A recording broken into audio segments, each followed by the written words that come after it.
Cet été, on a carrément atteint un level supérieur. On est le 2 juillet. Je poste une photo banale d'une copine et moi sortis de plage pour célébrer le début des vacances. Et là, c'est le drame. Une déferlante de commentaires, de félicitations et d'articles annonçant ma grossesse s'abattent sur la toile. J'en viens même à me demander si je ne suis pas réellement enceinte tellement les gens sont convaincus que je le suis. C'est violent et tellement désagréable comme sensation. Pour la première fois de ma vie, je me sens dépossédée de mon corps, de mes ovaires, de mes règles, de mon propre cycle. Comme si je pouvais pas prendre 2 kilos tranquille pendant mes vacances. Sérieux, quand est-ce qu'on va nous lâcher la grappe avec ça ? Dépossédée de son corps, de ses ovaires. Franchement, en plus, pardon, mais moi j'ai eu beau regarder, scruter quand même le corps de Laurie, j'ai pas vraiment vu de petit baby bump. Hein. Est-ce que vous comprenez sa colère ? Géraldine. Bah oui, parce qu'en fait, ce qui est compliqué dans les réseaux sociaux, c'est que c'est vrai qu'on est traqué, on est épié, on est zoomé, donc forcément, tout le monde se permet d'avoir un avis sur votre corps, la sur presse votre people aussi avait. Oui, mais la presse people après a éventuellement relayé ça. Donc moi, je comprends qu'elle ait été très contrariée, fâchée et un peu, et touchée dans sa féminité aussi. Gilles, donc ça, je peux le comprendre, ouais. Je n'en fais pas un drame.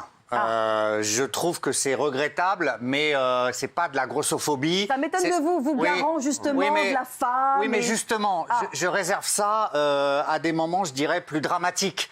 Là, c'est gênant pour elle, sans doute. Imagine et de si là elle était enceinte, elle a fait une fausse couche, ou si c'est au début de la grossesse. Oui, mais je donne mon avis. De là à dire, je suis dépossédée de mon corps par rapport à ça, je trouve qu'elle va un tout petit peu loin. Mais je respecte totalement, mais bon. Non, mais c'est pas de la grossophobie. En fait, ce qu'elle dénonce, c'est la pression sociale qu'on inflige aux femmes pour tomber enceinte après 30 ans. Donc ça, je le comprends et je comprends son coup de gueule.